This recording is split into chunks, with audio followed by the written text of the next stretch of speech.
काय झालं? पैसे देऊ नये काय?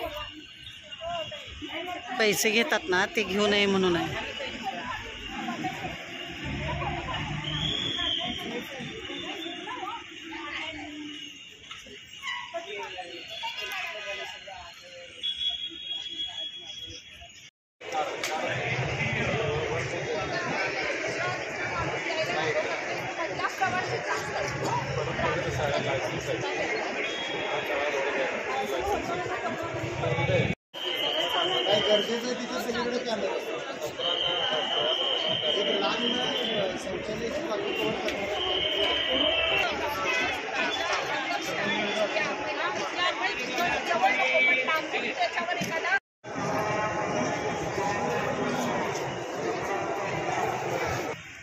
ते मान्य मला पण आता काय जरा उघडा म्हणून कोण आहे त्यामुळं इथं देखरेख करणं तुमचं काम आहे. साहेब कुठे अहो आत्ताच लावले आपण आलेलो कोण नाव आहे ते लक्षात आल्यावर आपण योग्य नाही. बघा आता तुम्ही आपलं जे झालं की आता मराठीत लावा आणि आपण पुढे इकडे गेलो त्यावर लावलं. ती काय कारण आमच्यापासून लपावून नव्हे. आपला मगाशी कसा विषय झाला की मराठीत पाहिजे आपल्याला. तुम्हाला त्रास द्यायला आलेला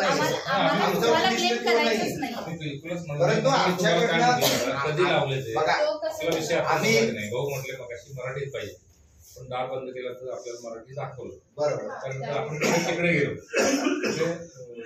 तो विषय नाहीये विषयांतर होतोय त्यावेळेला ते लावलं. एक मिनिट ऐका सर तिथं काय लिहिलेलं होतं ते फक्त आम्हाला बघायचं नाही सर. त्यांचा विषय काय हिशोबानं ते चांगलं आहे परंतु त्याच्यावर हे लक्ष न देता आयटीची अवस्था वाईट ठेवलेली आणि आता नव्यानं हे खर्च करून बघेल.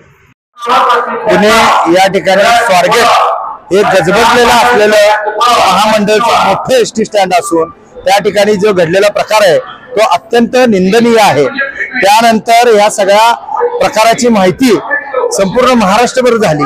खऱ्या अर्थानं आज जर पाहिलं तर महिलांच्या सुरक्षिततेसाठी अत्यंत चांगल्या पद्धतीने काम करणारं सरकार या ठिकाणी कार्यरत आहे आणि असं असून देखील काही ठिकाणी अनुचित प्रकार घडतात. खऱ्या अर्थानं हे होऊ नये याची सुरक्षता काळजी या ठिकाणी असलेल्या स्थानिक प्रशासनाने घेतली पाहिजे. या सगळ्या गोष्टींची काळजी या ठिकाणी राखत वरिष्ठ पातळीवरून आलेल्या आदेशानुसार या ठिकाणी आमची महिला आघाडी व काही आमचे पदाधिकारी या स्थानिक सांगलीच्या एसटी स्टँडला भेट दिली.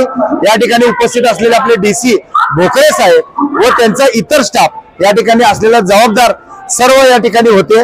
या पूर्ण एसटी स्टँडची आम्ही पाहणी केली.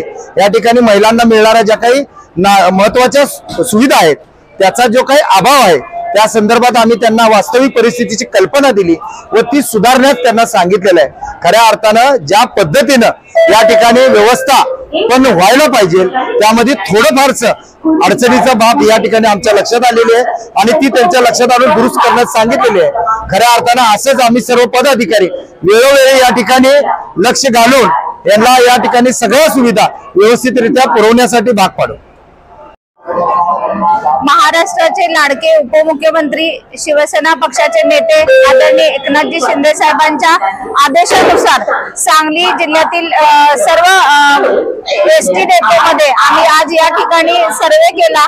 या ठिकाणचं हिरकणी कक्ष, या ठिकाणचे महिला स्वच्छतागृह आणि इथं महिलांच्या वर होणाऱ्या ज्या काही सुविधा आहेत त्या सुरक्षित आहेत का नाही हे बघण्यासाठी आज आम्ही या ठिकाणी महिला जिल्हा प्रमुख रुक्मिणीताई आंबेगिरी, प्रणालीताई लोंढे, पायलताई पाटील, आमच्या राजश्री या सगळ्या मिळून आम्ही या ठिकाणी पाहणी करण्यासाठी आलेलो आहे। या ठिकाणी महिलांना सुविधा चांगल्या देतात का नाही, एसटी महामंडळ आपलं नियोजन काय करतंय, महिलांच्या सुरक्षेसाठी महिला स्वच्छतागृहाचा प्रश्न आहे तो या प्रश्नासाठी सुद्धा या ठिकाणी आम्ही डेपो मॅनेजरला भेटलो आणि महिलांसाठी लांब पल्ल्याच्या ज्या गाड्या आहेत या ठिकाणी त्या कुठं थांबतात आणि सीसीटीव्हीच्या कक्षामध्ये हे सगळं आहे का नाही हे तपासण्यासाठी या ठिकाणी आमची महिला जिल्ह्याची टीम आम्ही या ठिकाणी आलेलो आहोत आणि या ठिकाणी बघितलं आम्ही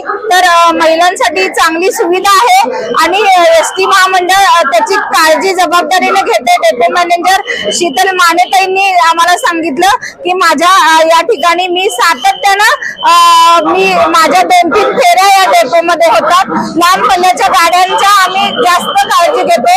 स्वारगेट मध्ये जी घटना घडली त्याचे जेवढी निंदा करेल तेवढी थोडीच आहे, पण आपल्या सांगली जिल्ह्यामधले एसटी महामंडळ हे सुरक्षित असावं यासाठी आम्ही या ठिकाणी भेट दिलेली आहे।